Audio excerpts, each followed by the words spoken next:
तो आज हम बात करने वाले हैं सिस्टम हैकिंग के बारे में। तो सिस्टम हैक करने से पहले हमें ओपन पोर्ट्स उसकी क्या है वो बताने चाहिए। तो उसके लिए हम यूज़ करेंगे एनमैप का। एनमैप में एक वो पोर्ट स्कैनर है और वल्नरेबिलिटी स्कैनर भी की तरह इनमें से यूज़ कर सकते हैं, जिसके लिए हम कुछ स्क्रिप्ट्स का इस्तेमाल करते हैं। ठीक है, तो एनमैप की जो सबसे बेसिक कमांड है वो है एनमैप और फिर उसके बाद IP। तो हम इसको कैसे यूज़ करेंगे वो देख लेते हैं एक बार। अब जैसे मैंने यहाँ पे एक वल्नरेबल सिस्टम खोला हुआ है पहले से ही,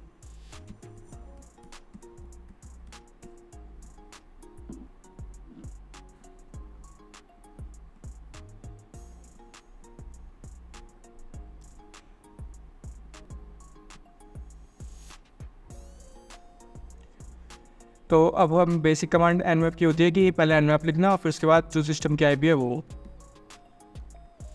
अब पहले मैं सिस्टम की IP देख लूँगा उसको IF कॉन्फ़िग करके। अब यहाँ पे इसकी IP है 1.65।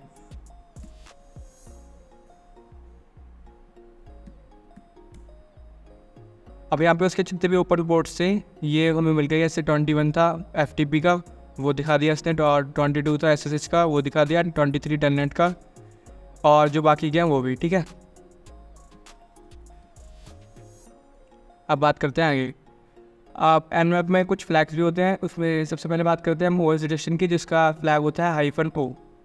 अब इससे क्या होगा, अगर हम इसको यूज़ करेंगे तो हमारे टारगेट कौन सा ऑपरेटिंग सिस्टम यूज़ कर रहा है इससे हमें वो पता चल जाएगा।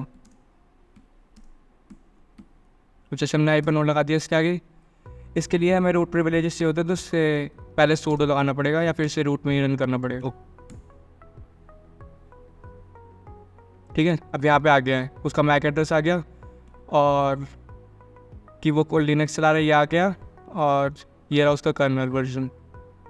ठीक है, और उसकी OS डिटेल्स ये रही।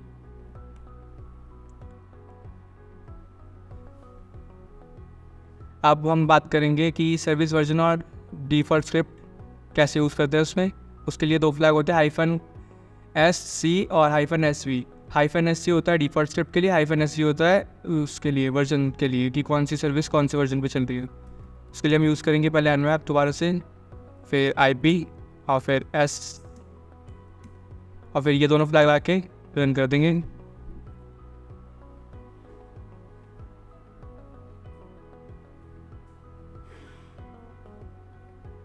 सर ऐसे कुछ छोटी छोटी बातें होती है ना, जैसे SC SV वो बारे में बोल लिया करो। आप एक छोटी छोटी बातें ना लिखते जाए कि SC ऐसी करके परफॉर्म, SV ऐसे करके परफॉर्म। ठीक है, कई वही सुनाइन तो फिर वो बारे में पढ़ लिया जाए। इससे ना क्लास फाइट वो भी बन जाता है कि अभी इतनी देर तक हमने करा क्या है।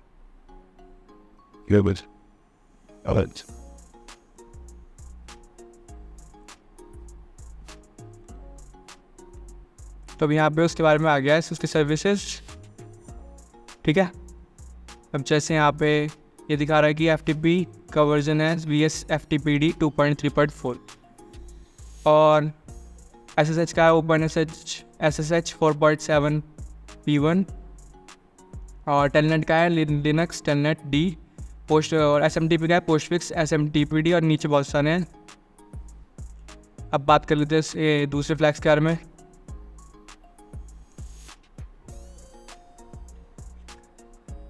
दूसरा फ्लैग होता है, इसका एक फ्लैग और होता है एक्टिव स्कैनिंग के लिए, जो कि होता है -A, कैपिटल A होता है।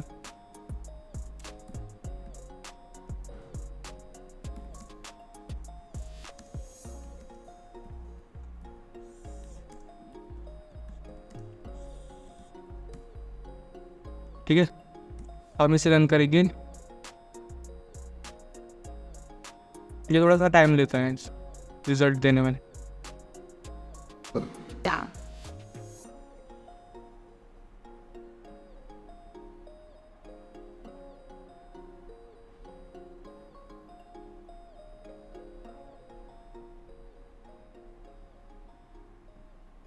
नेट आपको ज़्यादा चलता रहेगा। अब एनमैप के स्क्रिप्ट्स के बारे में बात कर लेते हैं। एनमैप की कुछ स्क्रिप्ट्स होती हैं जो कि हमारे काली लिनक्स में पहले से स्टोर्ड होती है, तो पहले उनको देख लेते हैं। उसके लिए हमें उसमें जाना पड़ेगा, उसके डायरेक्टरी में, जो कि है हमें CD करना पड़ेगा, CD यूजर शेयर एनमैप और स्क्रिप्ट्स। ठीक है, अब हम उसमें आ जाएंगे। अब यहाँ पे हम एनालिसिस करेंगे तो इसमें काफ़ी सारी स्क्रिप्ट्स होती हैं। अब इसमें इनमरेशन की स्क्रिप्ट वगैरह है और DNS फजिंग वगैरह के लिए स्क्रिप्ट है। ठीक है, अभी स्क्रिप्ट को हम आगे चल के यूज़ करेंगे आज वाले टॉपिक पे। यहाँ पे एक्टिव स्कैन जो हम कर रहे थे वो हो गया। अब एक्टिव स्कैन में हमें उसका डिटेल वर्जन वगैरह मिल जाएगा और उसका जो OS वगैरह होगा वो भी मिल जाएगा। ठीक है, अभी तक किसी चीज़ में कोई क्वेश्चन?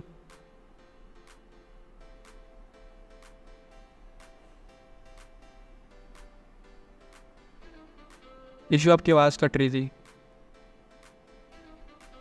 ओके, ठीक है, अब बात करते हैं मेटास्प्लॉइट फ्रेमवर्क के बारे में। अब मेटास्प्लॉइट फ्रेमवर्क में दो चीज़ आती है, MSF कंसोल और MSF वेनम। MSF वेनम हम यूज़ करते हैं पेलोड बनाने के लिए और MSF कंसोल हम यूज़ करते हैं एक्सप्लॉइटेशन वगैरह के लिए। पहले हम पेलोड भेजेंगे, उसके बाद हम MSF कंसोल का यूज़ कर लेंगे ताकि हम उसका एक्सप्लॉइट कर सकें। अब मेटास्प्लॉइट किसने बनाया था और क्यों बनाया था, इसके बारे में बात कर लेते हैं। मेटास्प्लॉइट HD मूर ने बनाया था 2003 में। उसने बनाया था इसलिए कि जो हम पेनिट्रेशन टेस्टिंग वगैरह करते हैं वो थोड़ी सी आसान हो जाए ऑटोमेशन की वजह से, और हमारा काम थोड़ा सा आसान हो जाए। ठीक है,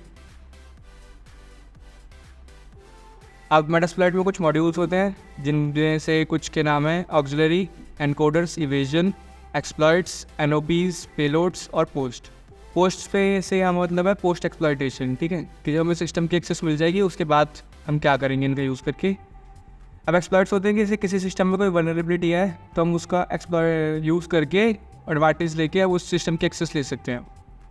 और पेलोड्स होते हैं कुछ मलिशियस कोड्स। ऑक्सिलरीज हम स्कैनिंग वगैरह के लिए यूज़ करते हैं, फिर इनमरेशन के लिए यूज़ करते हैं। और पोस्ट एक्सप्लॉइटेशन हमारी और भी ज़्यादा उसमें सिस्टम में एक्सेस पाने के लिए मदद देते हैं हम, जैसे कि प्रिविलेज एस्केलेशन की नॉर्मल यूज़र से हम रूट यूज़र में एक्सेस ले लें। ठीक है, अब NOPs होते हैं, ये कुछ नहीं करते, ये ज़्यादातर उसमें यूज़ होते हैं बफर ओवरफ्लो में। बफर ओवरफ्लो आप लोगों को आगे बताया जाएगा पाइथन वगैरह में। एनकोडर्स हमारे पेलोड को एनकोड कर देते हैं। ठीक है, और इवेजन मेथड्स होते हैं जिससे एंटीवायरस हमारे जो पेलोड है उसको डिटेक्ट ना करना है।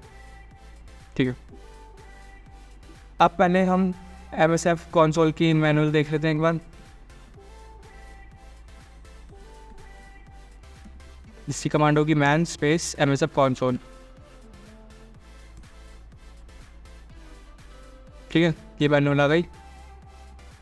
अब इसके बारे में यहाँ पे हमें ब्लैक वगैरह बता रहा है कि कौन सा ब्लैक किसके लिए यूज़ करते हैं। हम डेटाबेस ऑप्शंस दे रहा है, -N डेटाबेस के लिए, -Y YAML पाथ के लिए, फ्रेमवर्क ऑप्शंस दिखा रहा है, यहाँ पे मॉड्यूल ऑप्शंस दिखा रहा है, कंसोल और बहुत कुछ दिखा रहा है। ठीक है, और अब देख लेते हैं एक बार MSF वेनम के बारे में। इसके लिए हम यूज़ करेंगे MSF वेनम -help या -h।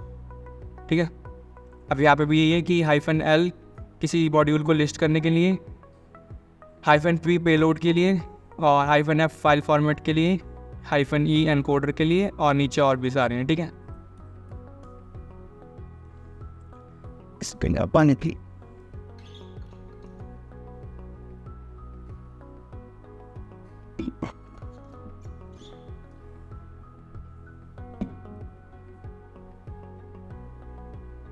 कितना समझ में आया सबको? ठीक है, अब MSF कंसोल इशू समझ में आ गया ना? और मैक आपको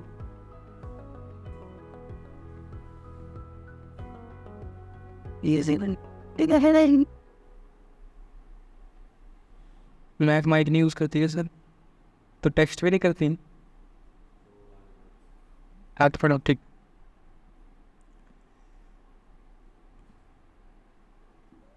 अब हम बात करेंगे MSF DB के बारे में। MSF DB मेटास्प्लॉइट का एक डेटाबेस होता है। ये हम इसलिए यूज़ करते हैं जैसे हमें कोई क्रेडेंशियल्स वगैरह मिल गई तो वो हम इसमें स्टोर करा सकते हैं। पासवर्ड वगैरह हमें कोई मिले, हमने कोई चीज़ किसी का सिस्टम एक्सप्लॉइट वगैरह किया तो वो सारी इन्फॉर्मेशन इसमें स्टोर हो जाएगी। ठीक है, अब इसको स्टार्ट कैसे करना है, इसके लिए कमांड होती है। उसके लिए भी हमें रूट यूज़र यूज़ करना पड़ेगा। इसके लिए हम यूज़ करेंगे MSF DB init। यहाँ पे इनिशियलाइज के लिए यूज़ कर रहे हैं हम। ठीक है, अब यहाँ पे इसने डेटाबेस यूज़ कर दिया है और मैंने पहले से मैंने ये कमांड यूज़ करी है इसलिए ये वाला आ गया, आपके में कुछ और आएगा। ठीक है, अब यहाँ पे मेरा मेटास्प्लॉइट का डेटाबेस इनिशियलाइज हो चुका है। अब करेंगे हम आगे का। अब हम बनाते हैं खुद का पेलोड, ठीक है। अब पेलोड बनाने के लिए हमें, जैसे मैंने बताया था, कि MSF Venom यूज़ करेंगे। अब यहाँ पे हमने MSF Venom -p लिखा। उसके बाद हम पेलोड मेंशन करेंगे कि कौन सा यूज़ करना है। Windows/router इसको रिवर्स TCP एंड होस्ट इसकी होस्ट के लिए हमें चाहिए वो पास।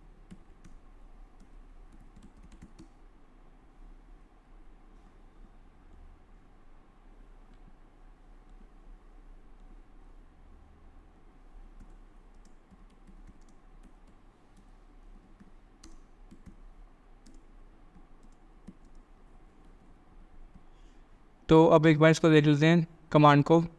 अब -p जो हमने यूज़ किया वो किया है पेलोड के लिए, ठीक है। और यहाँ पे हम इसको विंडोज़ का पेलोड बना रहे हैं, तो इसलिए हमने विंडोज़ और रिवर्स TCP हमने TCP प्रोटोकॉल का यूज़ किया और हमने रिवर्स शेल बनाया है, ठीक है, विंडोज़ के लिए एक। तो इसलिए हमने ये वाला मॉड्यूल यूज़ किया यहाँ पे। और फिर लिसनिंग होस्ट होता है हमारा, जो हम जिस पे पेलोड बनाएंगे वो होस्ट, यहाँ पे उसकी IP आएगी। और आलो पोर्ट होता है हमारा लिसनिंग पोर्ट, जो कि क्वाड 4 लेना है, या फिर आप कोई सा भी ले सकते हैं। मैंने क्वाड 4 लिया है। -f हमने यूज़ किया है फाइल फॉर्मेट के लिए, जो कि हम .exe रखेंगे क्योंकि विंडोज़ में .exe फाइल चलती है।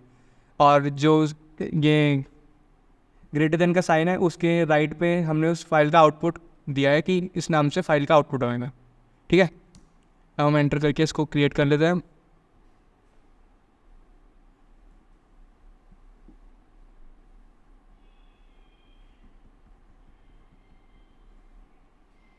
और आप जब सिस्टम में जिसके भी डाल रहे होंगे तो आप उसको पहले एंटीवायरस बंद कर दें, नहीं तो विंडोज़ डिफेंडर उसको पकड़ के डिलीट कर देगा या फिर उसे क्वारंटाइन कर देगा और वो यूजेबल नहीं रहेगा फिर, ठीक है। रियल टाइम प्रोटेक्शन ऑफ कर दें अपनी। और क्लाउड और नीचे 2-3 और होती हैं, वो सारी ऑफ करके। अब यहाँ पे हमारा पेलोड बन चुका है, ठीक है।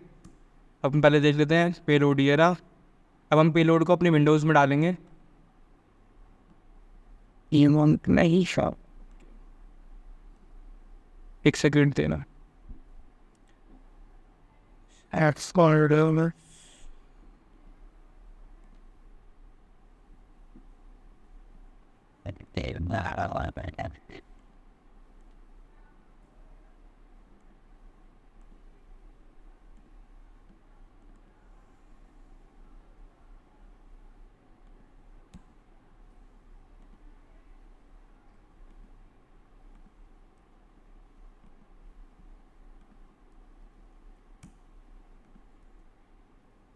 यहाँ पे हमने पेलोड डाल दिया है अपनी विंडोज़ के सिस्टम में।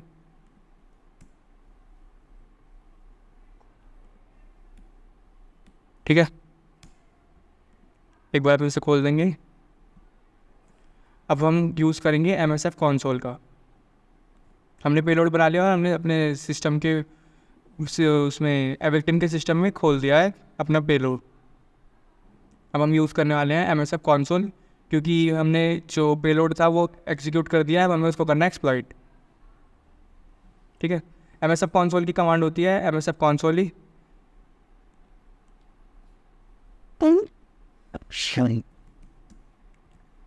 हम यहाँ पे MSF टर्मिनल में कंसोल लिख के एंटर करेंगे तो वो खुल जाएगा।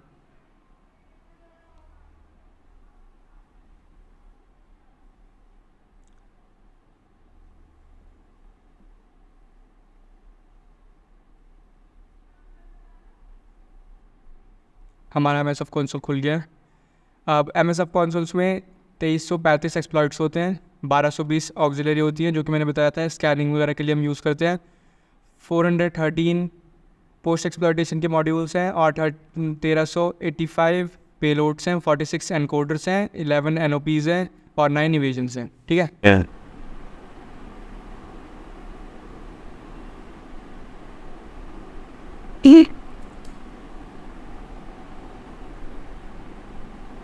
रुक जाओ, फाइल देख लेते हैं। सर के तुम वही देखने का सोच रहा हूँ यार, क्योंकि शेल अच्छा नहीं है। Yeah, we have for many different boys go to real versus hard opinion is men and coding in this thing. I just said with me why would those कर दिया मैंने, नहीं हो रहा. हाँ.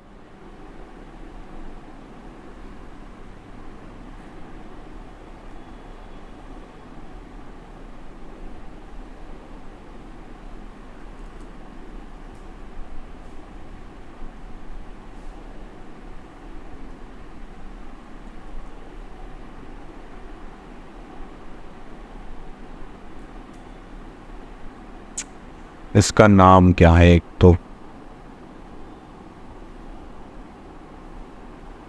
डाउनलोड्स.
यार अच्छी वाली क्लास चल रही थी, अचानक क्या हो गया इसको?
era di ball.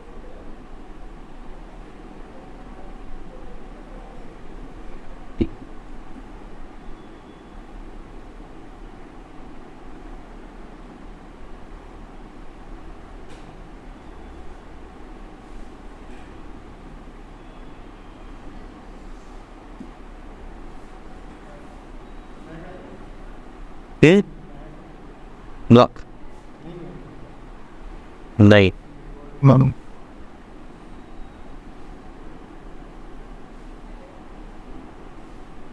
I know, it's good makes it.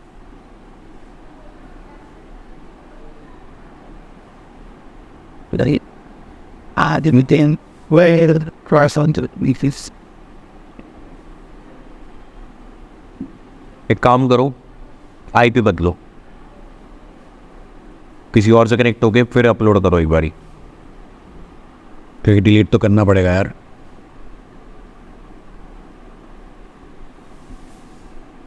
IP block हो नहीं सकती. चक्कर क्या है फिर?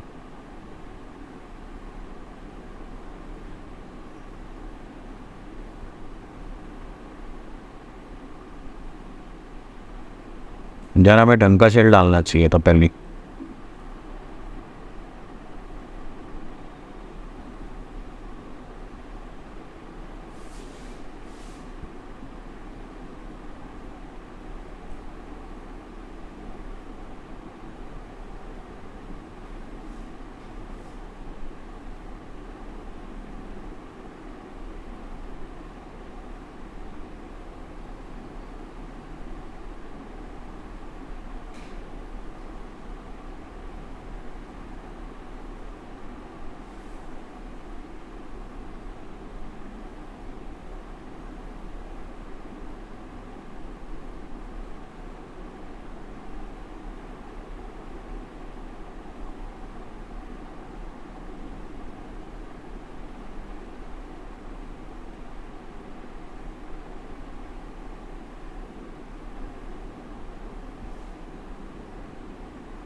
आ रहा है कुछ? नहीं हो रहा? ओपन हो रहा है? ओपन मेरे फिनिश।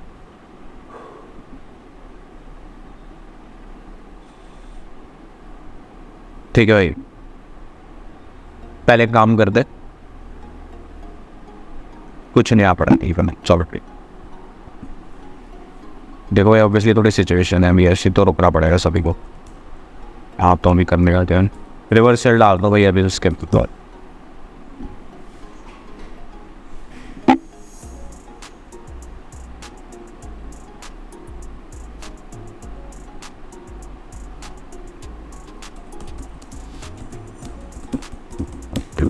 ये स्टार्ट वगैरह बेस कौन सा भैया? रिक्वेस्ट करने पे निकाल आउट हो गया। कनेक्ट से एक्शन कोई नहीं, हमारे पास है अभी भी एक अपलोड का पैरामीटर, हो जाएगा अपलोड।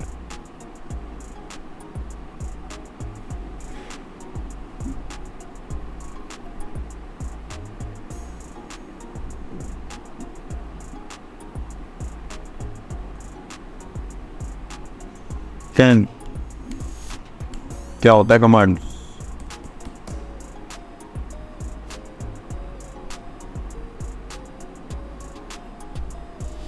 लाइनेक्स लाइनेक्स लाइनेक्स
एक सेल मैंने अपलोड करा, स्लाइडर से पीछे जा ही नहीं जा रहा है।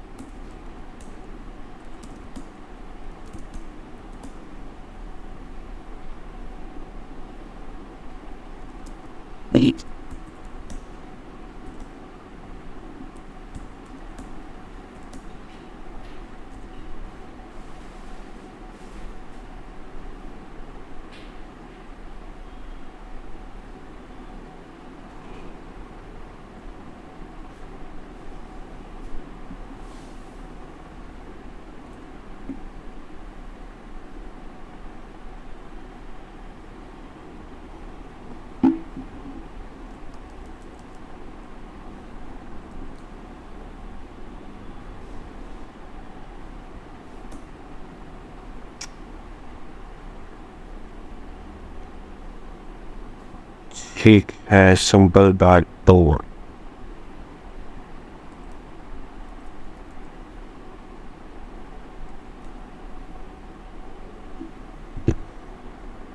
अभी ओपन कैसे होगा?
सीडी के अलावा एंट्री मारने के लिए कोई कमांड होती है?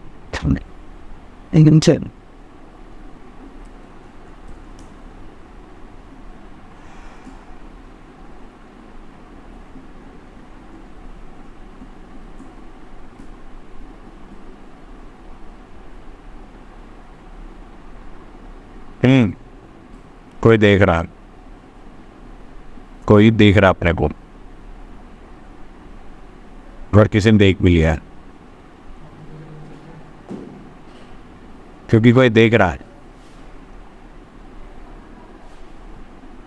ये होना ही नहीं चाहिए था यार। हमारी कमांड्स नहीं वर्क कर रही, एक सिंपल सा शेल नहीं चल रहा, कल की पूरी क्लास आराम से हो गई और आज ये अचानक से। और अब मेरा शेल वर्क नहीं कर रहा है।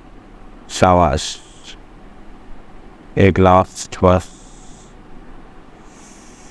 AK-47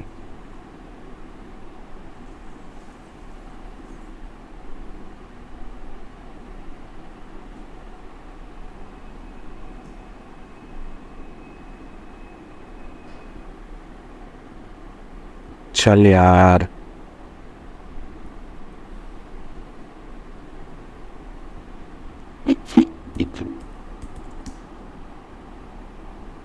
हाँ, अब तो एंट्री में ही।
रुको यार,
उधर पड़ेगा यार, मेरे को शायद सर्वर नहीं किया। Take command and C D लॉट नहीं वेब सी कभी क्यों इंस्टॉल करना पड़ेगा। मैं क्या है एंड सी तेरी वो इंस्टॉल मान पे नहीं कुछ यार, वो अपने सर्वर में कंट्रोल लेने ही वाला, बस वो ही छुटा उसका काम, लेने ही वाला है बस। अब वो रुकना पड़ेगा भाई, तो ही रहेगी जो कि थी 1.65। अभी हम यहाँ पे आके वो सेट कर देंगे आर पोस्ट 192.168.1.61, ठीक है। और अब एक बार वापस से देख लेते हैं कि कुछ रह गया हो तो। कुछ नहीं रहा है। अब हम इस एक्सप्लॉइट को रन कर देंगे। अब यहाँ पे इसने बताया कि फाउंड। अब हम एक बार एलएस करके देखेंगे और यहाँ पे हमें शेल मिल गया उसका, ठीक है। और अगर हमें और ज़्यादा डिटेल में चाहिए हो तो यहाँ पे ये आ गया उसका डायरेक्टरी, ठीक है। अगर आप लोगों को श्योर होना तो हम इसमें आके भी देख सकते हैं। ये रही एमएस एडमिन की डायरेक्टरी इसमें, ठीक है।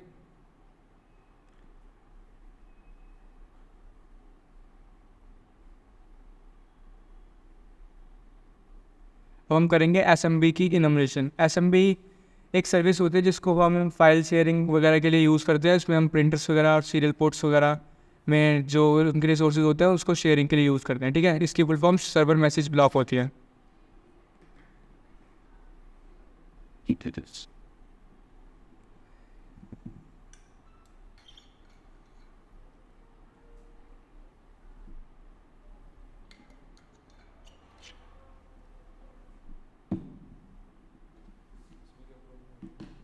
कुछ कह रहे हो?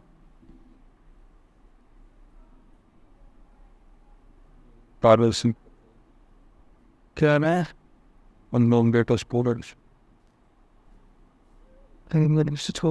option set Fireballs. things.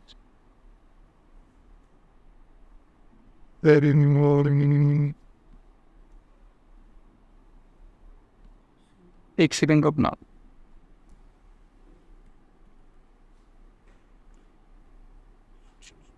कहाँ गूगल Popped out. छुड़ी दिया है। एक बार अपना सिस्टम दिखाना।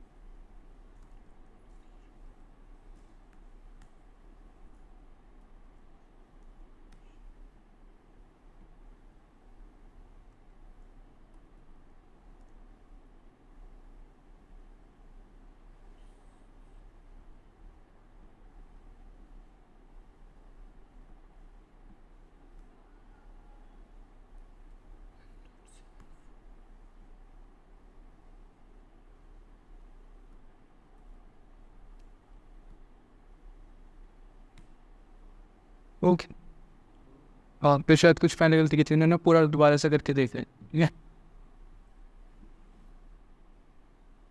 एक बार करके देख लो। इशू आपका मेटास्प्लोइट टेबल डाउनलोड हो गया?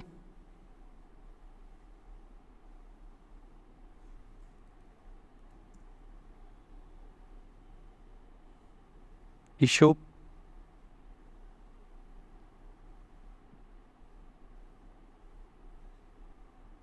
हो रहा है? ठीक, अभी तक नहीं हुआ, ठीक है, कोई नहीं। एक बार जब हो जाए ना तो उसका प्रैक्टिकल करके देख लेना। हाँ आप थे, हम थे एसएमबी इनोवेशन पे। तो हम एस एम बी एनमरेट करेंगे, ठीक है। पहले हम यूज़ करेंगे उसके लिए एनमैप का।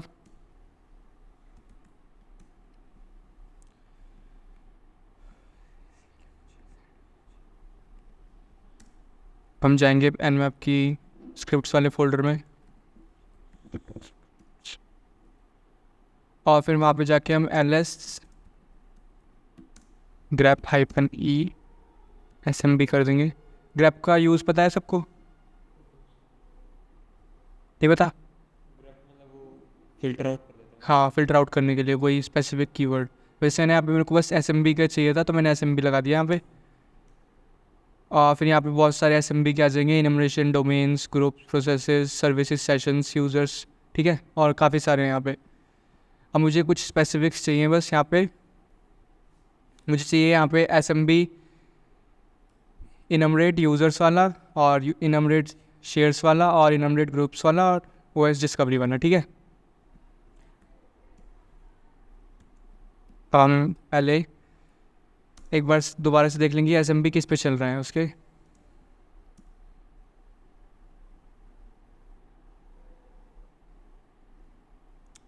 हैप्पी गंदे हो गई।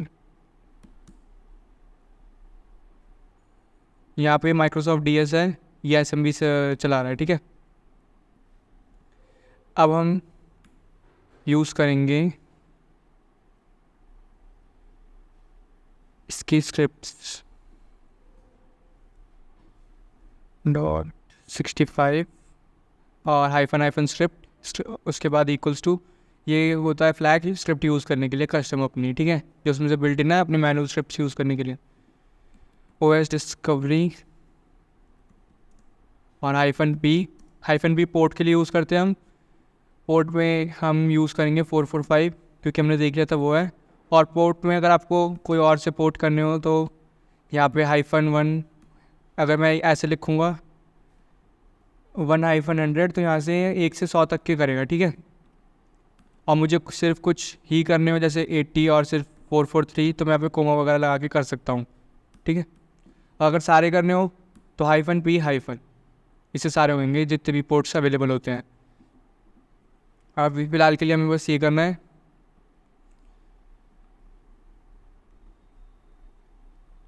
हम इसको एक बार कर लेते हैं। अब यहाँ पे हमें उसकी OS डिस्कवरी मिल गई है कि वो यूनिक्स चला रहा है, कंप्यूटर का उसके ये नेम है, जिसको हम होस्ट नेम भी बोल सकते हैं। डोमेन नेम है उसका लोकल डोमेन, और फुल्ली क्वालिफाइड डोमेन नेम है उसका metasploitable.localdomain, ठीक है। और अब हम यूज़ करेंगे दूसरी स्क्रिप्ट, जो कि है इनम शेयर्स और इनम यूज़र्स। इससे हम शेयर्स को इनमरेट करेंगे और यूज़र्स को इनमरेट करेंगे। इसके लिए हम ऊपर वाली कमांड में ही थोड़े से चेंजेस करके यूज़ कर सकते हैं।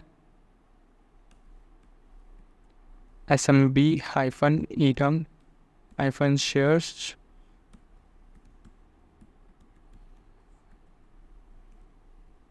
सर्विस, ठीक है। अब हम इसको रन कर देंगे और यहाँ पे आ गए हैं। अब यहाँ पे एक अकाउंट है जो कि चल रहा होगा, बाकी सब पे नॉर्मल है, यूज़र अकाउंट डिसेबल्ड और अकाउंट डिसेबल्ड लिखा रहा होगा। उसका नाम है MSF एडमिन, जिसकी RID 3000 होगी। अब पहले हम उसको ढूंढ लेते हैं।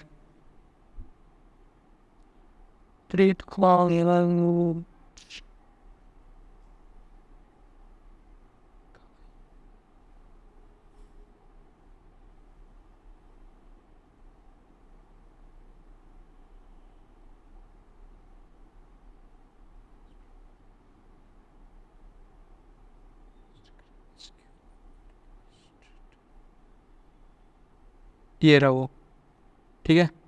अब हम इस यूज़र का यूज़ करके इसको एक्सप्लॉइट करेंगे। अब हम वापस से MSF कंसोल खोल लेंगे इसको एक्सप्लॉइट करने के लिए।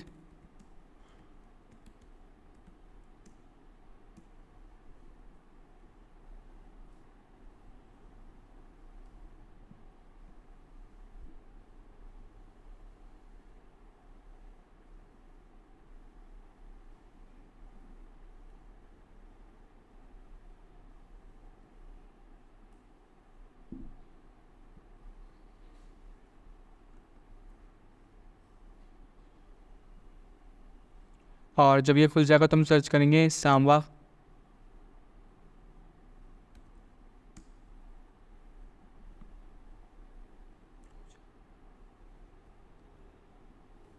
और यहाँ पे काफ़ी सारे मॉड्यूल्स आएंगे, इसमें से हम यूज़ करेंगे ये वाला exploit multi Samba user map script, ठीक है। तो वो 8 नंबर पे था तो मैंने इसके लिए यूज़ 8 कर लिया है। अगर हमें इसकी इन्फो देखनी हो तो हम इसके लिए भी इन्फो यूज़ कर सकते हैं। और यहाँ पे ये भी दिखा देगा कि क्या क्या हमें सेट करना है। यहाँ पे आर सेट करने की ज़रूरत है हमें, और कुछ नहीं है, ठीक है। वैसे हमें आर सेट करना है।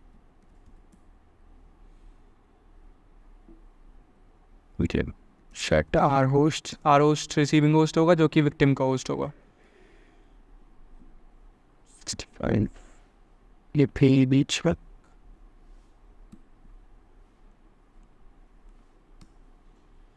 ठीक है। अब हम इसको रन कर देंगे।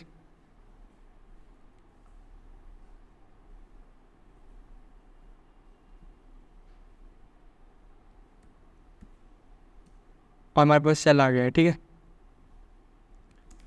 अब हम जाएंगे वापस से होम में और एलएस ये रहा यहाँ पे एमएसएफ एडमिन।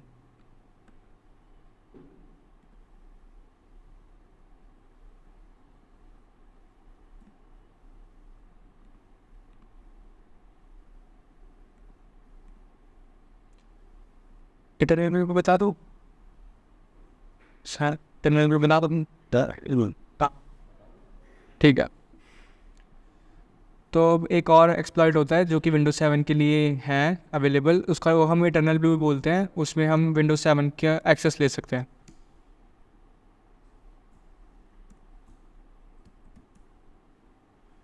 तो पहले मैं अपनी विंडोज 7 का वीएम खोल लेता हूँ एक बार इसे बंद करके।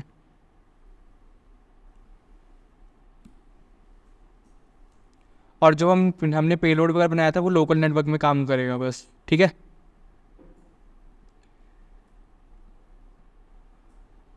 Okay.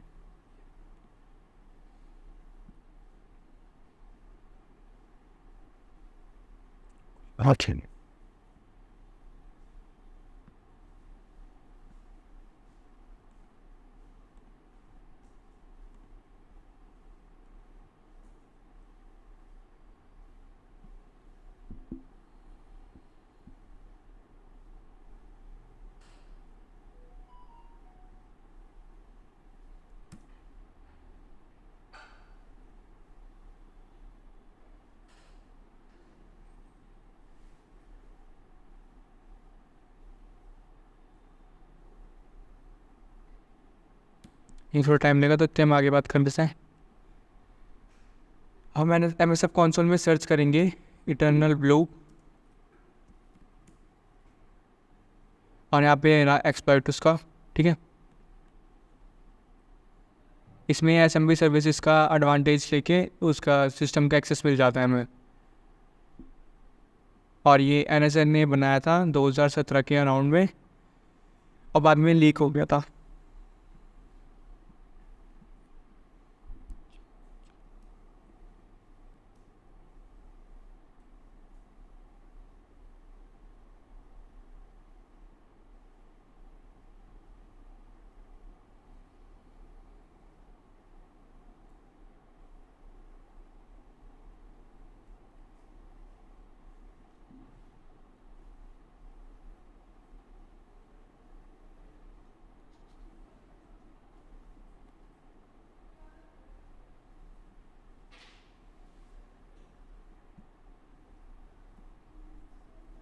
Windows can pay with the button.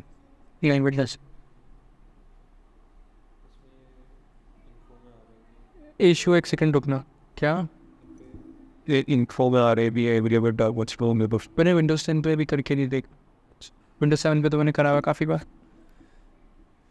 इसमें विंडोज 7 में ना एसएमबी पोर्ट ओपन होता ही है पहले से ही, ठीक है, डिफ़ॉल्ट पे। मैंने इसमें कुछ बाकी विंडोज़ को कोई आइडिया नहीं है, ऐसे मैंने बाकी विंडोज़ पर भी ट्राई नहीं किया। बाकी विंडोज 7 एकदम फ्रेशली इंस्टॉल्ड है, जो मैंने कल करी थी आप लोगों के सामने यूज़, जो वही है अभी, ठीक है। आज मैंने कोई चेंजेस वगैरह नहीं किया। पहले हम इसकी आईपी देख लेंगे। इसकी आप या 168, ठीक है। हम यूज़ 0 करके टनल ब्लू वाला एक्सप्लॉइट को सिलेक्ट कर लेंगे यहाँ पे, फिर शो ऑप्शंस करेंगे, फिर यहाँ पे लिसनिंग होस्ट पर यहाँ आर होस्ट हमें सेट करना है, और बाकी सब ऑलरेडी सेट है, ठीक है। सेट आर होस्ट, क्या थी उसकी 68,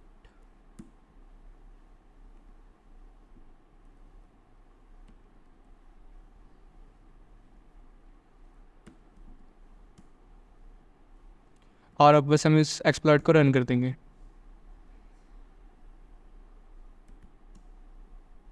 अभी चल रहा है, या आप उसने हमें इन्फॉर्म कर दिया कि टारगेट है जो वनरेबल है।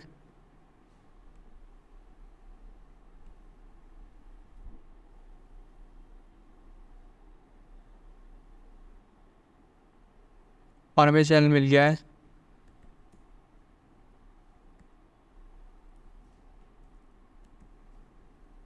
एक्सट्रैक्ट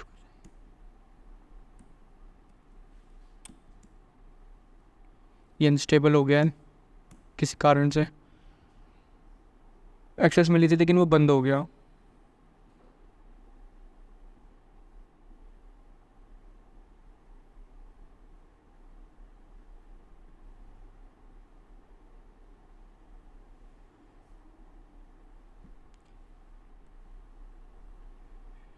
एक बार विंडोज 7 रीस्टार्ट कर लेते हैं। अच्छा, ये क्रैश हो गई है, ठीक है, इस वजह से वो हो गया।